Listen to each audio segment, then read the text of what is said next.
तैयार हुआ है, जो एक ग्रीन बिल्डिंग के सभी मानकों, सभी जो स्टैंडर्ड्स हैं उसको पूरा करते हुए ये बिल्डिंग जो है वो तैयार की गई है। तो आज पर्यावरण की जो चुनौतियां हैं उसको ध्यान में रखते हुए इस बिल्डिंग को यहाँ पर तैयार किया गया है।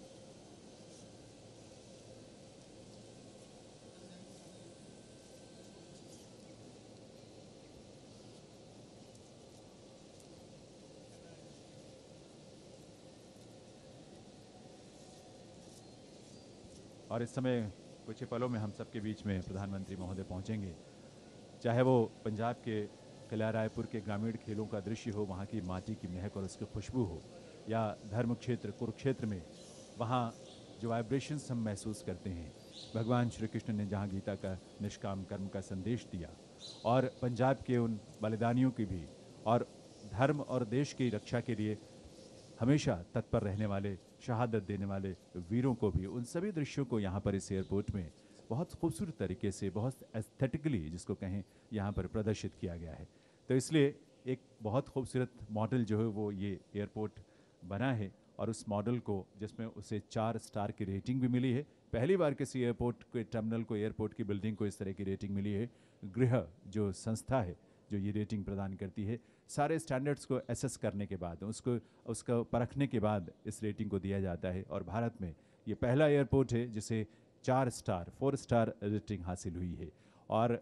हम समझते हैं और उम्मीद करते हैं कि ये एक शुरुआत है, और ये एयरपोर्ट अपने आप में एक ऐसा रोल मॉडल बनेगा जिसको फॉलो करेंगे बाकी सारे एयरपोर्ट्स, जो नए एयरपोर्ट्स बनेंगे, या जब पुराने एयरपोर्ट्स में जो बदलाव जब भी होने की गुंजाइश होगी, जब भी उसके लिए कोई अवसर या प्रयास किया जाएगा। तो इस तरह से जितना खूबसूरत शहर चंडीगढ़ है, सिटी ब्यूटीफुल है, और सिटी ब्यूटीफुल पंजाब और हरियाणा की राजधानी है। दोनों प्रदेश, यूटी चंडीगढ़ अपने आप में जिसका केंद्र शासित या यूनियन टेरिटरी के रूप में जिसका अस्तित्व है, उसके लिए, और इस पूरे रीजन के लिए जिसमें जम्मू कश्मीर, हिमाचल प्रदेश, उत्तराखंड, ये सारे प्रदेश शामिल हैं, क्योंकि इसका लाभ, इस एयरपोर्ट का लाभ जो है इन सारे प्रदेश के लोगों को मिलेगा। और सीधे अंतर्राष्ट्रीय तमाम अलग अलग शहरों से अंतर्राष्ट्रीय उड़ानें जब शुरू हो जाएंगी यहाँ, तो उसके माध्यम से इन क्षेत्रों के, इन प्रदेशों के लोग जो है वो सीधे इस एयरपोर्ट के माध्यम से एक एक्सेसिबिलिटी उनकी, एक पहुँच उनकी बहुत आसान हो जाएगी। और उसके अलावा दुनिया भर के, चाहे वो इन्वेस्टर्स हों, चाहे वो पर्यटक हों, टूरिस्ट हों, उन सब के लिए यहाँ आने का रास्ता खुलेगा। तो ये चंडीगढ़ हवाई अड्डे का जो नया सिविल हवाई टर्मिनल है, उसका उद्घाटन आज आप सबकी प्रेजेंस में, आप सबकी गरिमामयी उपस्थिति में माननीय प्रधानमंत्री महोदय यहाँ करने के लिए पधार रहे हैं। और चंडीगढ़ के लिए आज खास अवसर ये है कि माननीय प्रधानमंत्री महोदय यहाँ इस टर्मिनल का उद्घाटन करने के बाद वे यहाँ चंडीगढ़ में अन्य कार्यक्रमों में भी शामिल होंगे, और ऊपर से लिफ्ट से होते हुए माननीय प्रधानमंत्री यहाँ हम सब के बीच में कुछ ही पलों में कार्यक्रम स्थल पर पधार रहे हैं, और उनकी वहाँ पर अगवानी की है। अगवानी के बाद यहाँ वो उन दृश्यों का अवलोकन करते हुए, जिसको ख़ास तौर पर इस एयरपोर्ट पर बनाया गया है, जिसमें हरियाणा, पंजाब और केंद्र शासित प्रदेश के हमारे हेरिटेज, हमारे सभ्याचार, हमारी संस्कृति के बड़े सुंदर दृश्य जो है उसमें शामिल किए गए हैं, भित्ति चित्र के रूप में जो दीवारों पर चित्र बने हुए हैं, अंकित किए गए हैं उनमें। तो आप भी जब उसे देखेंगे तो निश्चित रूप से आप इस बात की सराहना करेंगे, इसकी प्रशंसा करेंगे कि जो कंसीव किया गया इस पूरे एयरपोर्ट के डिज़ाइन को, और एस्थेटिकली जिस तरह से उसकी परिकल्पना की गई है और उससे तैयार किया गया है, वो अपने आप में एक बहुत खूबसूरत, एक सुंदर मानक के रूप में यहाँ हम सबके बीच में अस्तित्व में आया है। और आज उसी का उद्घाटन करने के लिए माननीय प्रधानमंत्री महोदय यहाँ हम सबके बीच में पधार रहे हैं। उनका शुभागमन यहाँ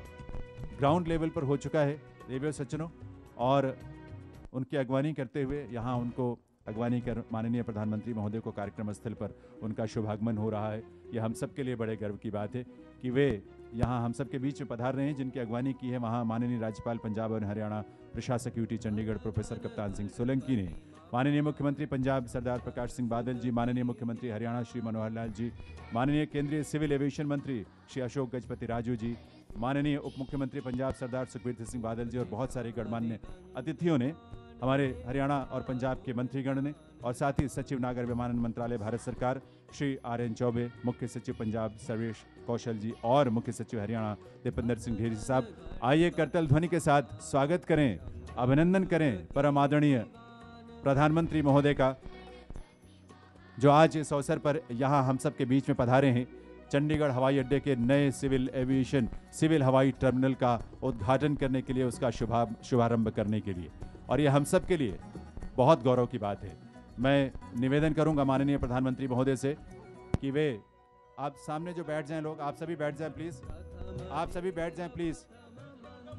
आप लोग बैठ जाएं। पीछे कैमरे में कोई बाधा ना आए इसलिए। और चंडीगढ़ हवाई अड्डे के नए सिविल हवाई टर्मिनल का उद्घाटन, शिला पट्टिका का अनावरण करके माननीय प्रधानमंत्री महोदय अपने कर कमलों से करने जा रहे हैं। करतल ध्वनि के साथ आइए, आप सबकी शुभकामना से भरी तालियों के साथ बहुत बहुत बधाई आप सभी को इस अवसर के लिए। हम सबके लिए सौभाग्य की बात है कि माननीय प्रधानमंत्री महोदय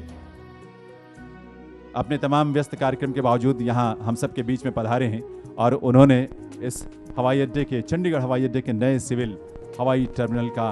उद्घाटन अपने कर कमलों से किया है। एक बहुत सुंदर उपहार। और मैं निवेदन करूंगा माननीय केंद्रीय नागर विमानन मंत्री श्री अशोक गजपति राजू जी से कि वे माननीय प्रधानमंत्री महोदय को इस अवसर पर एक स्मृति चिन्ह भेंट करें। ये अवसर हम सबके मन में, हमारी यादों में बसेगा। एक स्मृति चिन्ह आभार स्वरूप आप सबकी जोरदार तालियों के साथ, आप सबकी करतल ध्वनि के साथ माननीय प्रधानमंत्री महोदय के लिए, उनके इस कृपा के लिए, उनके उस स्नेह के लिए और यहाँ उनकी गरिमामयी उपस्थिति के लिए यहाँ पधार कर उन्होंने हम सब का मान बढ़ाया है। हरियाणा, पंजाब और केंद्र शासित प्रदेश चंडीगढ़ के वासियों का मान बढ़ाया है और जो तोहफा उन्होंने दिया है इस क्षेत्र के तमाम प्रदेशों को, उसके लिए उनका कोटि कोटि आभार, बहुत बहुत आभार माननीय प्रधानमंत्री महोदय का उनकी उपस्थिति के लिए और उद्घाटन करने के लिए इस चंडीगढ़ हवाई अड्डे के नए सिविल हवाई टर्मिनल का। आप सबसे हम प्रार्थना करेंगे, आप प्लीज़ रुके रहें। प्रधानमंत्री महोदय यहाँ से अगले कार्यक्रम के लिए प्रस्थान कर रहे हैं। आप सभी यहाँ 1 मिनट के लिए रुकेंगे और उसके बाद आप सभी से हम प्रार्थना ये ज़रूर करेंगे कि आप जब यहाँ से जाएं तो जलपान यानी रिफ्रेशमेंट के बाद ही यहाँ से जाएं। आपकी राइट साइड में आपके सबके रिफ्रेशमेंट के लिए, जलपान के लिए व्यवस्था है। तो आप सबसे हम ये प्रार्थना करेंगे कि आप जलपान करने के बाद ही यहाँ से प्रस्थान करेंगे। और एयरपोर्ट अथॉरिटी ऑफ इंडिया, आप सबका हम बहुत बहुत उसकी तरफ से आभार व्यक्त करते हैं।